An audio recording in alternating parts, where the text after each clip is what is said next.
While other Americans were adapting their Memorial Day rituals to the coronavirus age, President Trump spent part of his holiday weekend tweeting about MSNBC Morning Joe co-host and Post Opinions contributor, Joe Scarborough. On Saturday, there was this, Trump's reckless tweet addressed a circumstance that needn't invade contemporary American life. In 2001, Lori Klausutis, a 28-year-old aide working in the Fort Walton Beach, Florida, office of then-Republican Congressman Joe Scarborough, died while at work.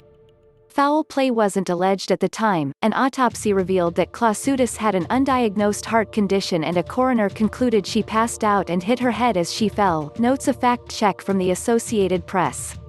The coroner said the head injury caused the death, but she wasn't struck by another person.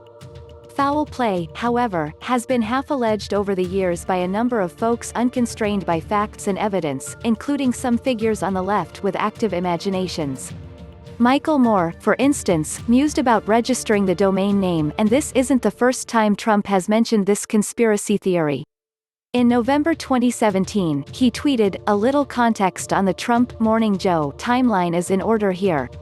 As noted in this blog and many other precincts, Morning Joe was overtly charitable toward candidate Donald Trump as he established himself in the early stages of the 2016 presidential campaign.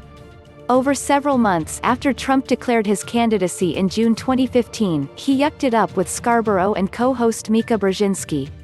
After his big victory in the New Hampshire primary, Trump said this, "It was great seeing you, and you guys have been supporters and I really appreciate it." Scarborough was forced to clarify what Trump meant.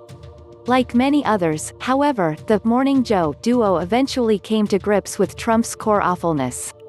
In return, Trump has chosen to smear Scarborough with the ultimate crime. And what an awful thing it was to resurface the Klausutis situation, creating a whole bunch of news that, under a sane and considerate president, wouldn't have been news.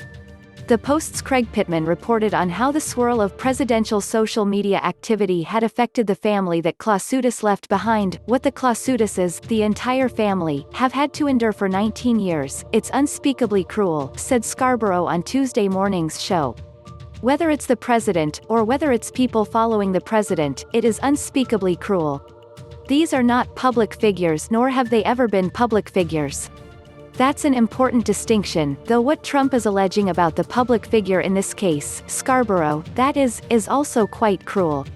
New York Times columnist Kara Swisher obtained a letter that widower Timothy Klausutis sent last week to Twitter's CEO Jack Dorsey.